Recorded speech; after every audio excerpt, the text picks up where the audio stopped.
Muy buen día, amigos. Estamos en un episodio más del Hubiera sí existe. El día de hoy nos acompaña la doctora Diana Lorena Rubio Navarro y voy a repasar un poco este concepto del hubiera. La mayoría de las personas piensan, yo mismo lo pensaba, y están fuertemente convencidos de que el hubiera no existe. Y en realidad tienen parte de razón, ya que hay eventos del pasado que es imposible cambiar. Sin embargo, en el pasado también residen grandes aprendizajes que hoy pueden hacer la diferencia posiblemente en tu vida, en mi vida, o en la vida de quienes nos escuchan.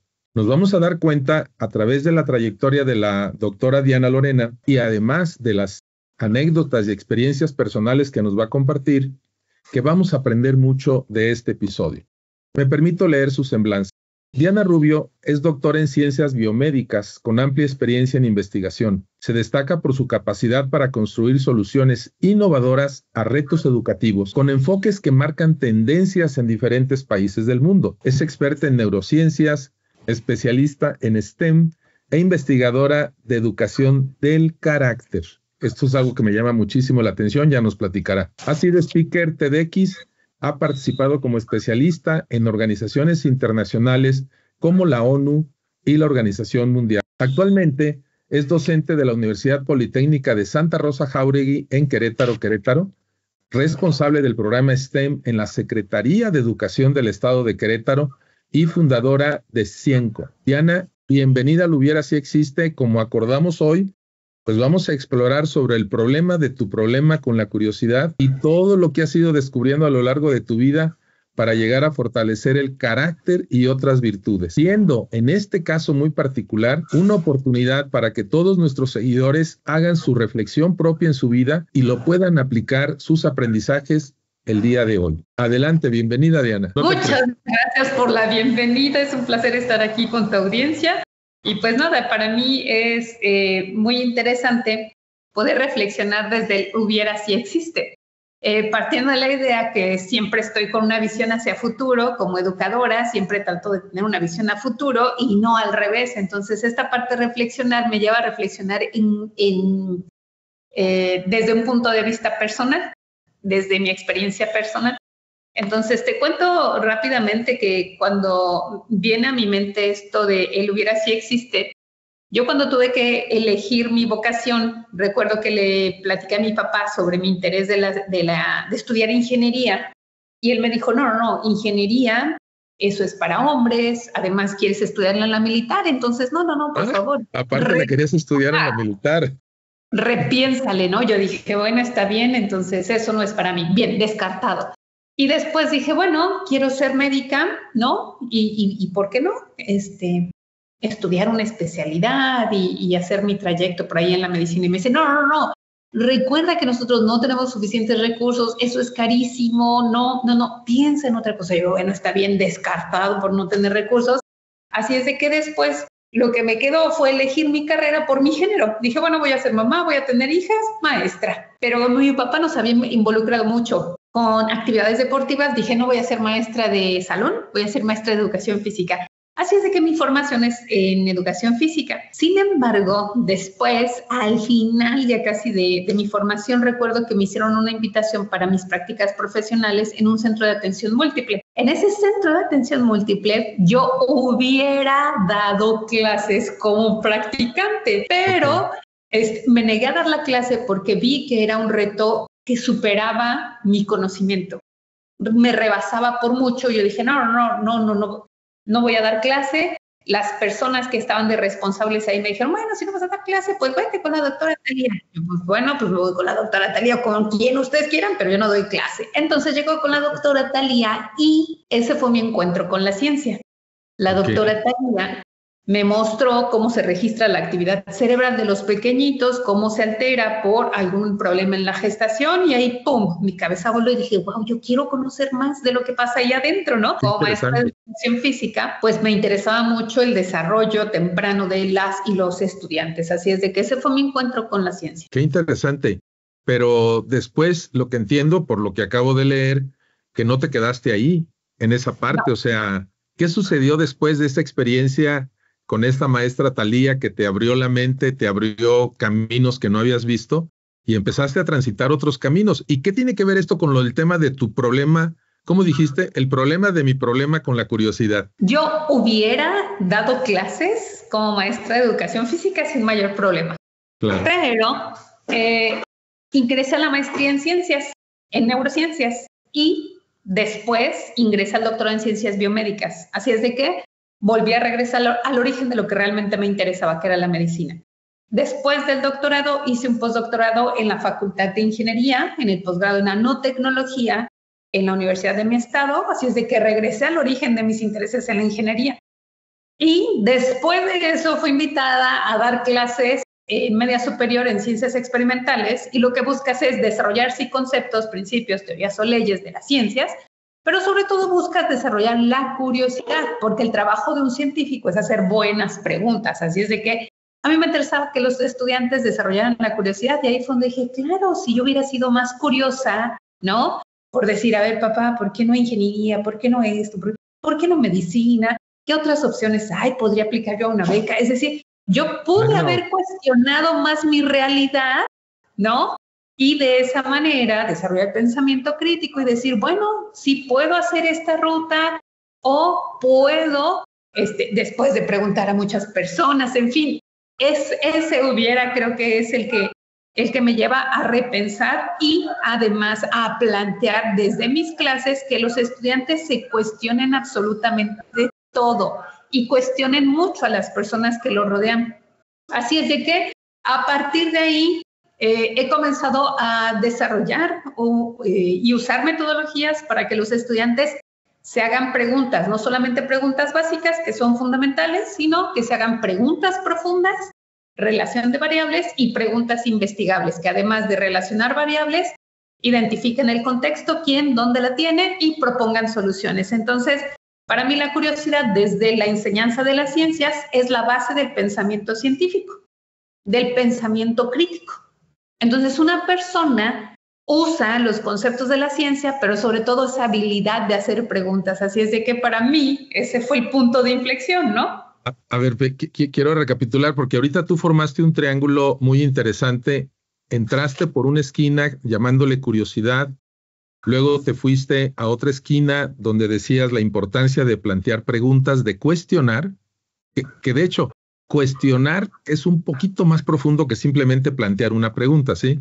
Como que el cuestionamiento ya va para retar el modelo mental de otra persona. Así lo veo yo, ¿eh? Y entonces decimos curiosidad, cuestionar, y luego uniste en el vértice superior con pensamiento crítico, pero luego estiraste una línea más hacia el pensamiento científico. Y voy a poner adentro del triangulito, eso tú no lo dijiste, lo voy a poner yo porque me interesa mucho tu punto de vista, a la inteligencia artificial.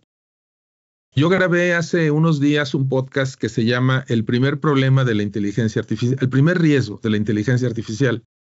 Y pienso que el primer riesgo es que dejemos de pensar. ¿Sí? Okay.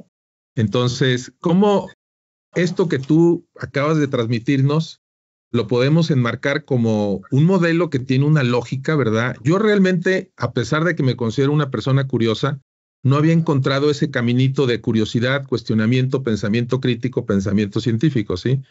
Tú ahorita lo explicaste muy bien, pero luego entra la inteligencia artificial. Tú también ahorita en tu quehacer, en tus retos actuales, lo que trabajas en la Secretaría de Educación de Querétaro, ¿están tomando en cuenta este tema de la inteligencia artificial? Sin duda, no podríamos ser omisos a la realidad y el contexto de los estudiantes que actualmente se están preparando para empleos que están modificándose, que están evolucionando en función de la tecnología. Una cosa muy importante para los estudiantes actualmente es aprender por cuenta propia. En la medida en la que evoluciona la tecnología, tenemos que aprender a usarla, aprender cómo funciona, de qué manera la podemos integrar mejor a nuestra actividad cotidiana para tener mejor desempeño. Entonces, la inteligencia artificial es una herramienta bien poderosa. Pero si a la inteligencia artificial no le haces las preguntas apropiadas, sí, por cierto, te quedas en un terreno muy básico. Uh-huh. Entonces, la curiosidad es una virtud intelectual que nos ayuda a aprender por cuenta propia. es una de las virtudes intelectuales. Otra virtud intelectual es la humildad intelectual. En la medida en la que tú tienes una humildad intelectual, sabes que puedes seguir aprendiendo a partir de las preguntas. El pensamiento científico se construye de una forma organizada, lógica, coherente, clara. Pero ¿cómo logramos eso si los estudiantes, cómo queremos que los estudiantes sean pensadores críticos, que utilicen de una manera crítica, ética, la inteligencia artificial, si ellos mismos no tienen la base de hacer preguntas? Hacer preguntas tiene una evolución de preguntas básicas a preguntas profundas, preguntas investigativas. En el aula los estudiantes están muy acostumbrados a hacer preguntas básicas. ¿Qué dijo? ¿Cómo dijo? ¿Lo puede repetir? ¿Cuándo lo entregamos? ¿Una hoja en papel, a mano? El docente responde alrededor de 200 preguntas en clase que son preguntas básicas. Pero ¿en qué momento podemos desarrollar actividades que nos lleven a despertar la curiosidad, a tentar procesos cognitivos que el estudiante diga, maestra, ¿usted se refiere a tal cosa? Si lo hago así, entonces pasaría esto, y a que ellos puedan recuperar sus conocimientos previos, conectarlo con la información nueva, poder activar sus procesos cognitivos y crear desde ahí, y que les haga más sentido el aprendizaje, pero además que entendamos todos que esas son estrategias que genera el propio estudiante para aprender por cuenta propia, incluso si ya no está la maestra. Claro, entonces, eso es lo más importante. Exacto, la intención de desarrollar la curiosidad es que él sepa que a través de preguntas elaboradas, él puede conocer a profundidad cualquier cosa, porque además el cerebro tiene la capacidad de aprender prácticamente cualquier cosa que queramos. ¿De qué depende? Pues de la voluntad que tengamos, pero si le sumas una estrategia cognitiva, pues vas a aprender más rápido y te vas a volver una persona que cuestiona, una persona que hace preguntas más profundas, ¿no? Que cuestiona, que reta, que avienta la mente al otro lado, pero además que tiene esa flexibilidad mental, que es otra de las virtudes intelectuales. O sea, en la medida que preguntas más, sabes que puedes ir descubriendo más y se genera la flexibilidad cognitiva de, no es como yo lo pensaba. Puede resultar interesante la otra mirada. Y rescato otra vez la parte de la humildad intelectual. Entonces, tengo que seguirme haciendo más preguntas para aprender mejor. Entonces, un premio Nobel, Tasuku Honjo, que ganó un premio Nobel de medicina, no recuerdo en qué año, a él le preguntaron, bueno, ¿qué es lo que te ha llevado a ganar un premio Nobel? Y él dijo, primero que nada, la curiosidad.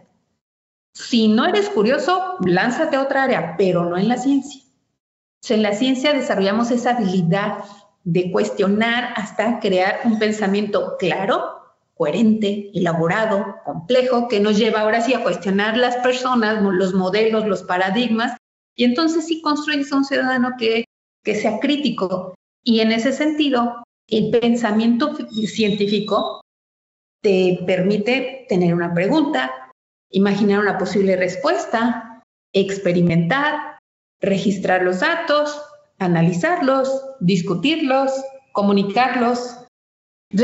Imagínate si logramos eso en toda la población, decía, a ver, hagámonos una pregunta, ahora la hipótesis, ahora la pruebo, ahora analizo y doy mis argumentos desde lo que observo, lo que registro, ¿no?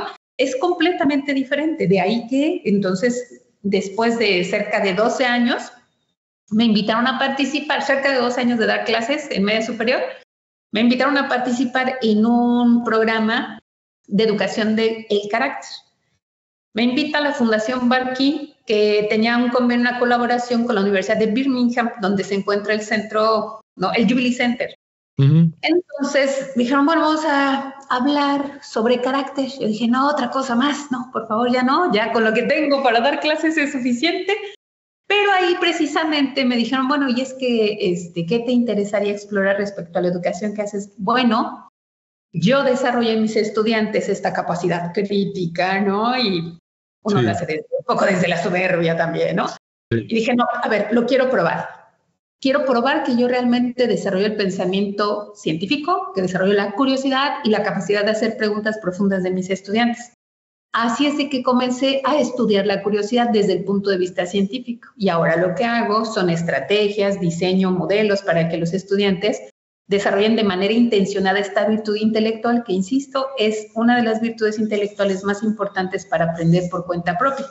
Y en el camino hemos encontrado que si nosotros intencionamos actividades para que el estudiante describa lo que es la curiosidad, pero además describa las características de una persona, que lo reflexione para que sea parte de su lenguaje y que además encuentre la disposición profunda de hacerse preguntas por las cosas que valen la pena. Esto lo logramos a través de indagación, dilemas, reflexión, que vean algunas charlas tipo TED, ¿no? Donde digan, wow, esa persona es así. No solamente que lo piensen, que lo sientan y que lo actúen, pero que en la medida que lo actúan, lo reflexionen, para que puedan lograr ser curiosos en el momento indicado, con las personas indicadas y de la manera apropiada. Porque puedes ser curioso por muchas cosas, pero hay que ser curioso por las cosas que valen la pena. Claro, no, ahorita te voy a platicar cosas que viví de niño, empezando la adolescencia, preadolescente. Pero previo a eso, traigo muchas preguntas en la mente mientras te escucho y quiero empezar por una que tiene un impacto muy cercano para mí porque se refiere a mis nietos, tienen 6 y año y medio. Y hay muchos mexicanitos que están en ese rango de edades, ¿verdad? Que también les va a beneficiar tu respuesta. Pero ¿no será que la curiosidad es innata y de alguna forma los adultos la vamos apagando con el paso del tiempo? Haces una pregunta fantástica, fantástica. Entonces, no solamente vale la pena que los estudiantes sean más curiosos para usar mejor las tecnologías, sino hace falta que generemos nuevamente los espacios de la curiosidad genuina y natural que tenemos. La curiosidad es una disposición, eso debemos de compartirlo con todos. Todos somos curiosos, todos tenemos la capacidad de hacernos preguntas. ¿Cómo aprendemos algo que nos interese mucho o algo que se nos presente de una forma interesante? Ahora, regresemos a los niños. Cuando somos niños en el preescolar, mamá, ¿por qué el cielo es azul? Mamá, el pasto está verde. Mamá, está lloviendo. Papá, el perrito. Papá, preguntas. ¿Y qué hacemos? ¿No? Ay, ya, por favor, ya basta de preguntas. Pregúntale a la tía, búscalo en el Google. O sea, nos enfadan las preguntas. Cuando es un momento, ¿no? Para saber lo que están pensando. A mí cuando los papás me dicen, bueno, ¿yo cómo aliento la curiosidad? No le robes la oportunidad de conocer a tus hijos ni a los estudiantes. Hazle otra pregunta. Claro. Hazle otra pregunta. ¿Tú cómo lo imaginas? ¿Tú qué propones? ¿Qué se te ocurre? ¿Qué has escuchado? ¿Qué piensas? Para seguir que el estudiante, el niño, siga involucrado en eso y siga pensando. Entonces me dice, ¿cuál es el mejor momento para que el estudiante desarrolle la curiosidad? Cuando están aburridos.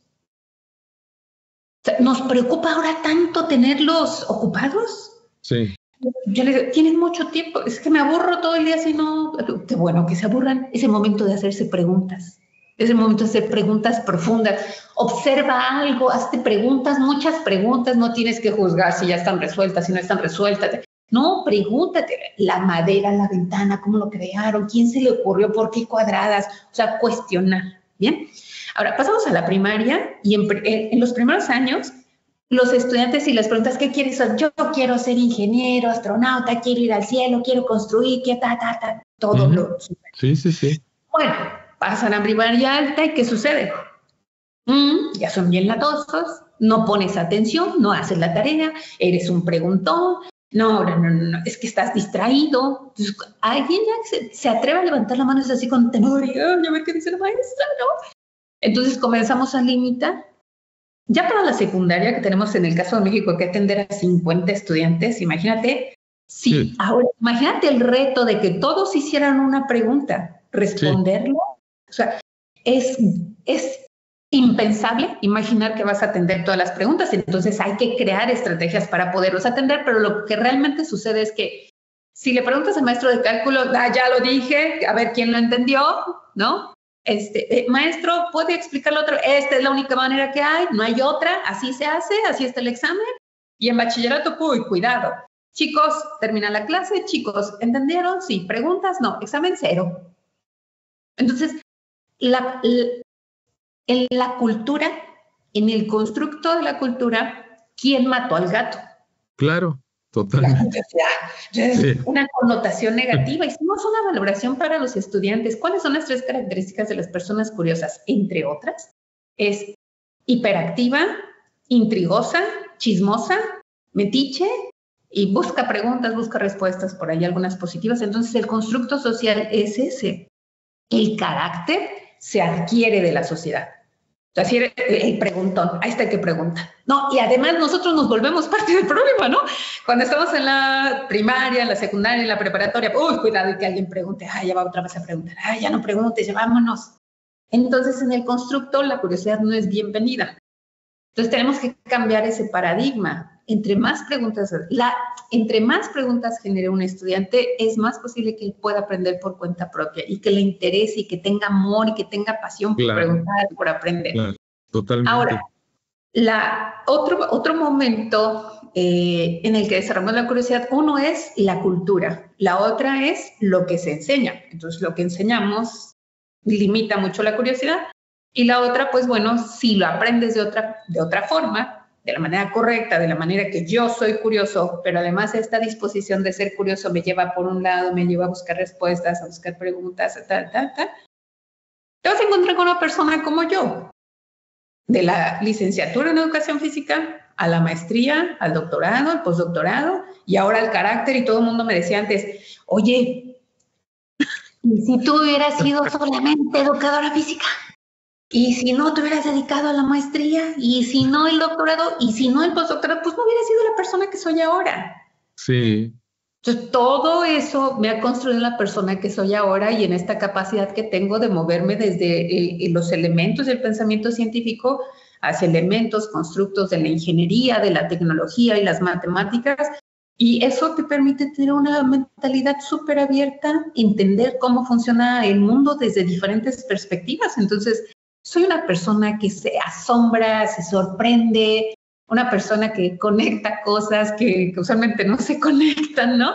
Entonces, eso te da un valor único. O sea, si yo hubiera solamente cuestionado eso, pero si no hubiera tenido todo este camino recorrido por un lado y por otro, y ahora me asumo como una persona curiosa, pero desde el punto de vista que es una virtud intelectual, y al ser una virtud intelectual es una disposición, un hábito intelectual positivo que me ha generado diferentes oportunidades y me ha agregado valor y me ha permitido tener esta capacidad de aprender por cuenta propia y nada, o sea, yo vivo todos los días con el gusto de aprender algo nuevo. No, mira, de nuevo me bombardean las preguntas, pero ahorita yo quisiera aprovechar, si nos están viendo padres de familia que tienen hijos en la edad de elección de carrera, yo pienso que es un momento que puede ocasionar mucha angustia, mucha ansiedad en el muchacho o la muchacha, porque piensan que esa elección va a definir el resto de su vida. Y tú eres un vivo ejemplo de que esa elección, por cualquiera que haya sido la razón, la causa y el contexto, la carrera inicial no define. O sea, no define. O sea, claro que te abre una puerta, entras a una ruta, pero en esa ruta está la vida y la vida está llena de posibilidades. Ayer en LinkedIn, en un grupo que tengo que se llama El Cultivo de tu Fregonería, que precisamente está orientado a esto, es un concepto que desarrolló el doctor Enrique Canales, ya afinado. Tomo pequeñas frases de sus libros y las posteo con imágenes de pinturas, porque era pintor, escultor. Algunos consideran, en Monterrey dicen, era nuestro Da Vinci regio, ¿no? El doctor Enrique Canales.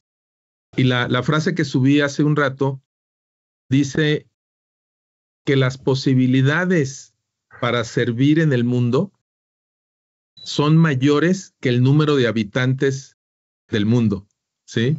O sea, ahorita creo que ya andamos por los 8,000 millones, ¿no? Entonces, bueno, tienes 8,000 millones al menos, ¿verdad? De formas de embarrarte en el mundo, decía él, ¿no? O sea, de cómo es que tú haces una diferencia, cómo dejas tu huella, cómo vas abriéndote caminos.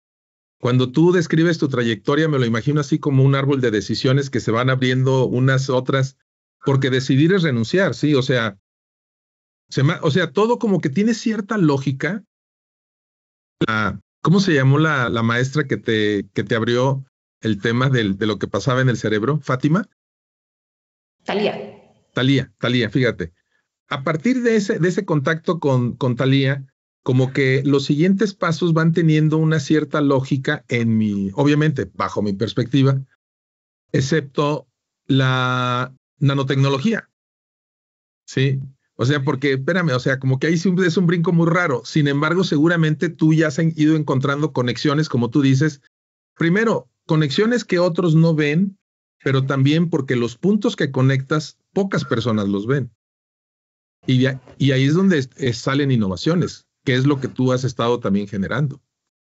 Sí, exacto. Mira, además de describir esto que socialmente ocurre con la curiosidad y de invitar a todos los padres a que desarrollemos la curiosidad en los estudiantes, no solamente en la parte formal, sino en la informal, precisamente en la elección de la vocación, los estudiantes eligen su vocación en un gran porcentaje, más allá del 70%, de acuerdo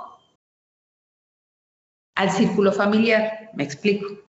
Si tenemos un médico en la familia, es altamente probable que haya otro médico. Si tenemos un ingeniero industrial, es altamente probable que haya otro ingeniero industrial. ¿A qué invito que exploren los padres? Otras posibilidades. Abran el radar a los hijos lo más que puedan, porque pueden encontrar la vocación donde no necesariamente coincida con los intereses familiares. Yo me he encontrado con muchos estudiantes que dicen, es que mi papá quiere que estudie arquitectura, es que mi papá quiere que yo siga pues el despacho.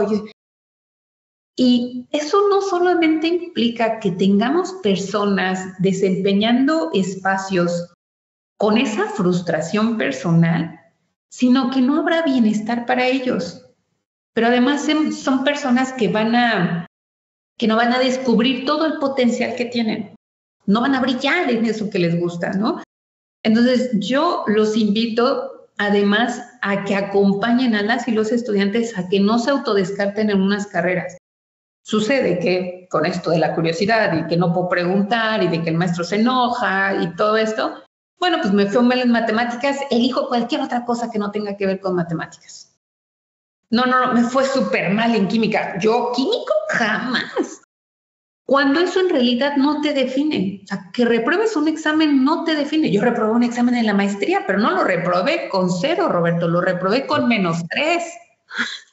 O sea, ¿qué trato de decir? Eso no nos define. No nos define, sí. Es lo que nos define el carácter, la perseverancia, la tolerancia, la capacidad que tenemos de cuestionar, colaborar con otros, eso sí nos define. Entonces, a los papás, que no se autodescarten los chicos solamente porque les fue mal en una materia o en un examen.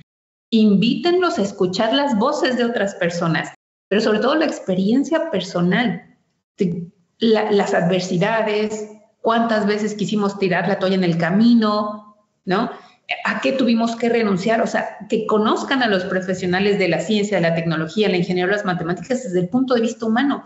Cuando le preguntan a los matemáticos, como a Katherine Johnson, que hizo muchos aportes a la NASA, le preguntan, bueno, Katherine Johnson, ¿cuáles son las características que predominaron en tu vida de tu carácter? Y ella dijo, la perseverancia y la capacidad de pedir ayuda. Entonces, si ella, para todos los aportes que ha hecho, le resulta importante la perseverancia y la capacidad de pedir ayuda, papás, pidamos ayuda para que nuestros estudiantes se sientan acompañados en ese proceso y que además, si eligen algo hoy, está bien. Y si eso los lleva a otro lugar, está bien. La carrera que elijas no nos define. A mí no me gusta mucho preguntarle a mis estudiantes, ¿qué quieres trabajar? Sí. ¿No? Yo le digo, ¿qué tipo de persona te gustaría ser? ¿Qué tipo de contribuciones tendrías? La visión para aportar. ¿Qué tienes desde dentro? ¿Qué te gustaría? ¿En qué pones tu atención, tu tiempo, tu dinero? ¿En qué te gustaría trabajar? Y te platico un ejemplo. Uno de mis estudiantes de bachillerato reprobaba, no solamente en mi materia, otras materias. Y le digo, bueno, ¿qué sucede contigo? Es que yo no quiero estudiar. Le digo, bueno, ¿qué haces aquí? Mis papás me metieron, pero además me metieron aquí. Ellos querían que yo estudiara aquí. Le digo, ¿y tú qué quieres? Yo quiero ser youtuber. Pero además lo decía con una soltura y yo decía, ¿cómo ayudar con esto? ¿No? Después le dije, ¿y eso dónde se estudia? Sí, no solamente fue necesidad, sino como profesor, ¿cómo acompañas, no? Si el acompañamiento real que necesitaba era el de los papás. Entonces vienen los papás y le digo, bueno, ustedes ya saben qué quiere ser su hijo. Sí, quiere ser youtuber, ¿cómo se le ocurre? Que no sé qué. Bueno, en ese momento juro que yo no supe manejar la ocasión y simplemente pues dejar que fluyeran las cosas. Ahora lo veo desde una perspectiva diferente, pero este chico nos enseñó mucho, yo espero que a los padres, pero a mí sobre todo como docente, porque este chico se convirtió en un chico que ahora es fotógrafo de estrellas y en Nueva York. Wow. Y tiene muy buenos ingresos, tiene un gran prestigio, tal. Otro caso, un chico que le gustaban los videojuegos. Y yo, no, ¿cómo? ¿Videojuegos? No, eso no. Ya sabes, yo todavía con mentalidad súper cerrada. Eso fue hace unos 6 años, no, tal vez más. Y recuerdo que me decía, maestra, es que a mí me gustan los videojuegos. Yo, no, pero piensa en otra cosa. Me gustan los videojuegos. Yo, bueno, está bien, ¿cómo le ayudo? Y en el cuestionarme cómo lo acompaño, dije, a ver, ¿te gustan los videojuegos? ¿Qué de los videojuegos? Es que no ve las imágenes, imagínese cómo las hacen. Perfecto, estudiemos algo que tenga que ver con eso. Ahora es un chico que desarrolla el diseño de videojuegos para Pixar. Perfecto. Entonces, ayúdenlos a encontrar desde dentro, que la carrera no los defina. Miren que yo ahora muy poco estoy relacionada con la educación física. Me he podido mover en diferentes ámbitos y en realidad lo que queda son las habilidades que desarrollas y el carácter que formas en el camino, claro. lo que construyes y esa disposición, no solamente de florecer en lo personal, de seguir tu instinto, de esto es lo que me gusta, esto es lo que me apasiona, sino también esta disposición del bien común. ¿Cómo esto que a mí ya me ha beneficiado, cómo puedo contribuir con esto a la población, a los demás, ¿no? Para el bien común. Y entonces, ¿en qué persona te quieres convertir? ¿Qué te gustaría aportar? Claro, se nos fue volando el tiempo, pero no quiero dejar de compartirte una experiencia personal porque mencionaste que los padres, en este caso, en el mío, los abuelos, fomentemos la curiosidad de los niños, de los nietos, pero sí mencionaste que hay ciertos límites, como que puede haber un límite en donde se puede poner en riesgo la persona cuando en esa curiosidad extrema, pues intenta hacer algo, ¿verdad?, que le puede dañar. Yo nací digamos, en una clase baja. Mi padre, un vendedor que andaba en motocicleta en las calles en la Ciudad de México, se fue superando hasta llegar a tener su empresa. Fuimos a vivir a San Luis, ya con su empresa, y llegamos a una colonia de clase media, pero en las orillas de la ciudad. Quienes son de San Luis, yo vivía muy cerca de lo que hoy es el Parque Tangamanga, que en aquel tiempo era simplemente un gran solar que te llevaba a una carreterita que cruzabas y había una presa, ¿no? Hoy es un parque fabuloso, incluso más grande que el Central Park en San Luis Potosí. Pero bueno, yo vivía ahí y entonces, colindando con el final de la colonia, que era donde yo vivía, había una ladrillera. Y ahí los niños trabajaban haciendo ladrillos. Y empezamos, nuestros primeros amigos fueron ellos. Y jugábamos partidos de fútbol ricos contra pobres. Y nosotros éramos del equipo de los pobres porque nos juntábamos con los de la ladrillera. Pero obviamente que ellos nos enseñaron un montón de cosas que de otra forma no hubiéramos aprendido. De manera natural, ¿qué fue lo que hicimos? Teníamos entre 8 y 12 años, una cosa así. Yo tenía 10 años, 11 años. Hicimos un club. Y en un club de niños, lo que se nos ocurrió fue poner pruebas para que seas parte del club, ¿no? Una de las pruebas era subirnos a una casa de un piso y desde ese nivel aventarnos al jardín. Te estoy hablando que son como 3 metros y medio. Pues solamente Dios sabe por qué no nos pasó nada. Sí, moretones, yo con todo y lentes me aventé, salieron volando los lentes, pero sentías un orgullo de decir, pasé la prueba y la que sigue, ¿no? Bueno, la prueba final era subirse a un árbol muy vertical, que sobrepasaba los cables eléctricos. Uh-huh. Entonces la prueba era subirte por el tronco principal hasta arriba y tocar el cable de en medio. ¿Sí? No era del tronco, si fue que era la línea neutra, ¿verdad? Pero pues no nos pasó nada. Pero no todos pasaban esa prueba, ¿sí? Pero ¿qué tal si tocamos otro cable que no era, sí? no estaríamos platicando tú y yo en este momento. O sea, como que sí debe de haber alguna forma, ¿verdad?, en que el niño empiece y el adolescente a encontrar algunos límites que puedan poner en riesgo su integridad en cuanto a la curiosidad. Si quieres, coméntanos sobre esto y ya estaríamos cerrando.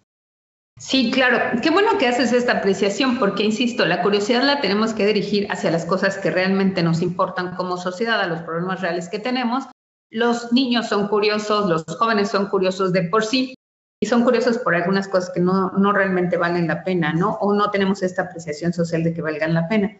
Entonces, ahí precisamente es donde otra vez volvemos al carácter. El carácter está conformado no solamente por virtudes intelectuales, sino virtudes de desempeño, cívicas, entre otras, morales también. Entonces, ¿qué es lo que buscamos? Insisto, que los estudiantes se hagan preguntas en el momento apropiado, de la manera apropiada. Y eso que los conduzca en la prudencia y en la sabiduría práctica a la toma de decisiones apropiadas para su bienestar y común, ¿no? Claro. No podría ser solamente preguntón, hacer muchas preguntas y ser muy curioso porque hay muchas personas que tienen una arrogancia intelectual. ¿No? Solo que es que preguntan y preguntan con la intención de molestar y con la intención de descubrir que el otro no sabe, ¿no? Entonces, esto está asociado a otras virtudes intelectuales, pero sobre todo a esta prudencia que debemos de tener, a la sabiduría práctica, dónde hacer las preguntas correctas, y estos chicos, incluidos tú, yo, muchos que nos hemos enfrentado a estas cosas, nos cuestionáramos más entre nosotros mismos, ¿no? Esto es prudente, esto es bueno para nosotros, a lo mejor los retos podrían cambiar y bueno, también es parte del desarrollo natural de las personas, ¿no? De las diferentes etapas.